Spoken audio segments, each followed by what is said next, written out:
Alors, j'espère que ça va. Nous sommes ici au Maroc, en continuité à l'histoire qu'on a commencé l'autre fois. Le Maroc traverse un moment très difficile, pour ceux qui savent, avec le tremblement de terre qui a détruit complètement beaucoup d'endroits. Il y a des images satellitaires qui ont démontré ouvertement ce qui s'est passé au Maroc. Ce n'est pas très beau à voir. Okay? Le Maroc, encore une fois, désolé, que le Créateur vous accorde la force, le courage de continuer. Je sais que beaucoup de personnes ont perdu des gens très chers, des membres de famille, des cousins, des amis. Beaucoup de personnes ont perdu leurs ressources. J'imagine beaucoup de personnes ont investi dans l'immobilier, n'est-ce pas? C'est ce qu'on fait généralement quand on a de l'argent. On investit dans l'immobilier, dans l'espoir que demain soit un moment beaucoup plus agréable, n'est-ce pas?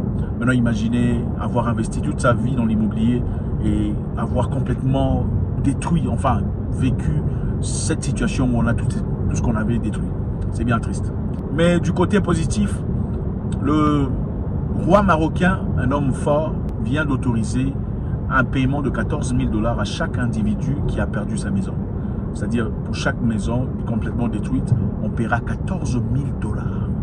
Bravo, bravo, bravo. Si jamais mais demain, j'aurais acclamé, malheureusement, comme vous le remarquez, je suis en voiture, en déplacement, incapable de faire les choses comme d'habitude. En tout cas, bravo. 14 000 $ à chaque individu qui a perdu sa maison. C'est-à-dire, si la maison a été complètement détruite, on vous donnera 14 000 $. On le ferait du gouvernement. Si la maison a été partiellement détruite, on vous offrira 8 000 $. Et pour toute personne affectée par cet événement, on donnera 3 000 $. Et par-dessus le marché, certaines personnes recevront 250 $ par jour jusqu'à un moment inconnu. Enfin bref, 250 $. Bravo encore une fois au gouvernement marocain à travers le roi lui-même, avec beaucoup de confiance en soi et respect. Nous savons tous que le Maroc, il y a quelque temps, avait reçu une certaine sollicitation du gouvernement français, auquel les Français ont dit: le Maroc sait ce que la France peut donner, le Maroc sait la qualité des objets que la France peut offrir. Eh bien, le Maroc n'a qu'à demander et on viendra délivrer, n'est-ce pas? Le Maroc sait ce que la France peut offrir, le Maroc connaît la qualité des éléments que la France peut offrir et le Maroc n'a qu'à venir demander. Et on a trouvé ça quand même assez poussant, assez dérangeant, okay, pour une personne qui prétendument veut t'aider.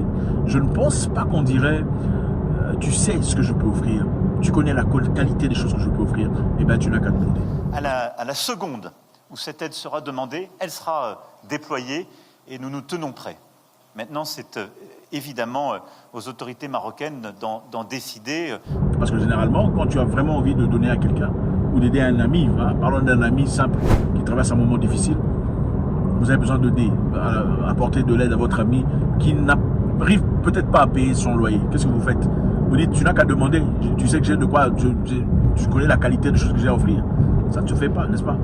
Tu viens vers ton ami avec beaucoup de sympathie, tu montres combien tu compatis avec ce qui se passe dans sa vie et tu offres.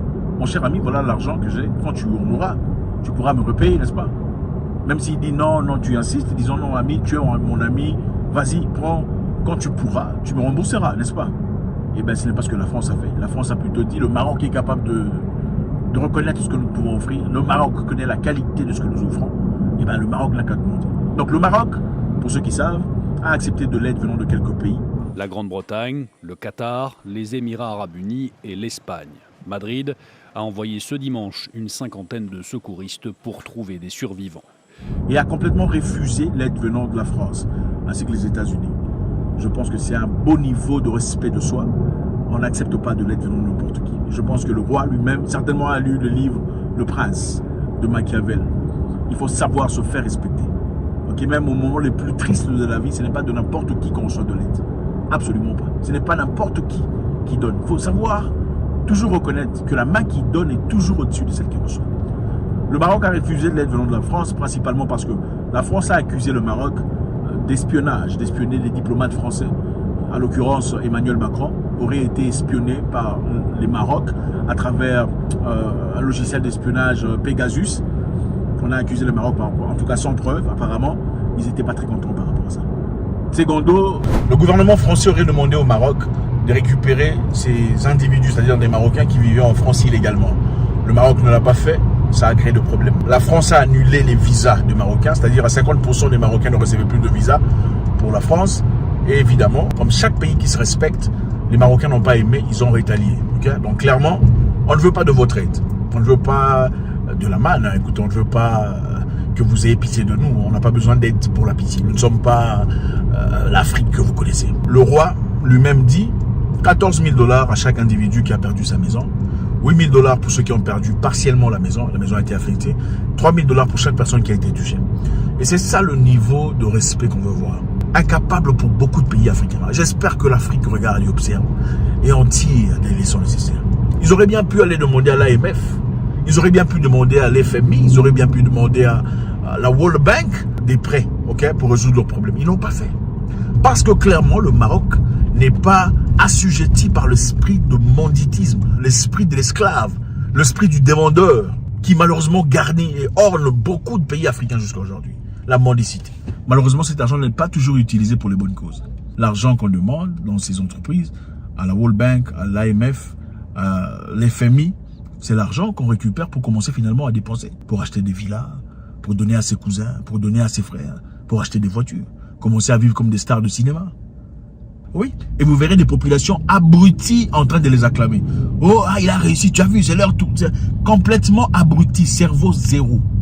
Je pense que les politiciens devraient recevoir autant d'argent qu'en reçoivent les enseignants et les infirmiers. Ah oui, parce que c'est un travail noble.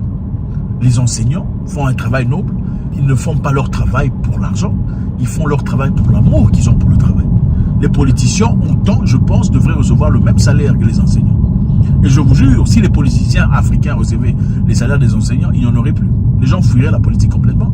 Les Africains politiciens sont là pour voler. C'est pour avoir l'argent qu'on donne, tout ça, les avantages qu'on reçoit. C'est ça. C'est pas par amour du pays. C'est ça la grande différence. Bravo encore une fois au Maroc pour ce sens d'honneur. La main qui donne est toujours au-dessus de celle qui reçoit.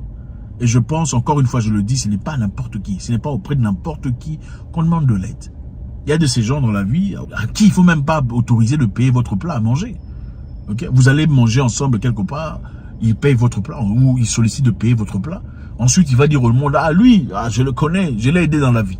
Il a payé ton plat, un seul plat, mais il va dire au monde, il t'a aidé dans la vie. Moi, il m'est arrivé une fois dans le passé, comme par hasard, je partais visiter quelqu'un qui habitait dans la maison de quelqu'un, à qui on n'était pas amis et tout le bazar. Pendant que je quittais, on me dit, mais pourquoi tu pars? Maman a servi à manger. Assieds-toi, mange avec nous, s'il te plaît. Ne pars pas comme ça. On a servi à manger. On a tous mangé. C'était un petit plat là, tout ça, j'ai mangé à moitié. Quand je suis parti, finalement, j'ai entendu dire, ah lui, mais il venait chez moi manger. J'ai mangé une fois. Je suis parti visiter quelqu'un. Pendant que je sortais, on me dit, ne pars pas, maman a préparé, il faut partager avec nous. Après, c'était, il venait chez moi manger. Lui, il venait manger chez moi. Ce n'est pas auprès de n'importe qui qu'il faut manger. Ce n'est pas de n'importe qui qu'il faut recevoir. Et le roi du Maroc a clairement reconnu et a compris, cette aide, ce n'est pas gratuit. On a beaucoup de choses à apprendre par rapport à ça. En contraste du Maroc, l'Afrique subsaharienne. Au Zimbabwe, le président Edison Mnangagwa, que beaucoup de personnes ont commencé à acclamer pour ses positions contre l'Occident, vient de placer son fils comme ministre adjoint de finances.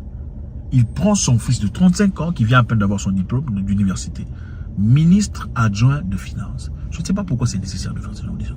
Jusqu'à quand l'Afrique continuera à faire les mêmes erreurs, les mêmes histoires et espérer des différents résultats? Moi, je ne comprends pas. Ministre de finances, son fils, pourquoi?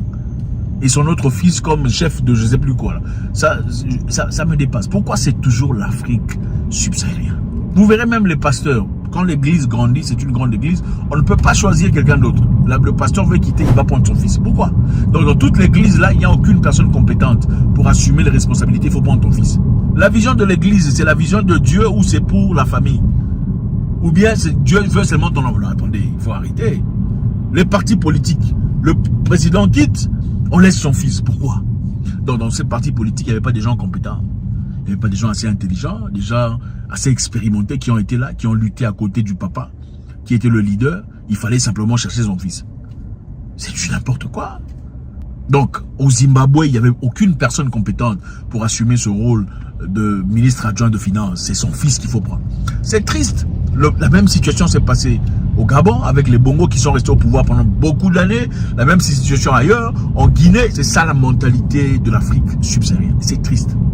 On doit essayer de copier même les Marocains. Vous savez, les Marocains, on ne peut jamais taper sur un Marocain pendant que les Marocains regardent. C'est impossible.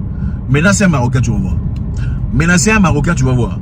Ils vont vous finir la peau. Pourquoi? Parce qu'ils sont unis. Menacer maintenant un subsaharien.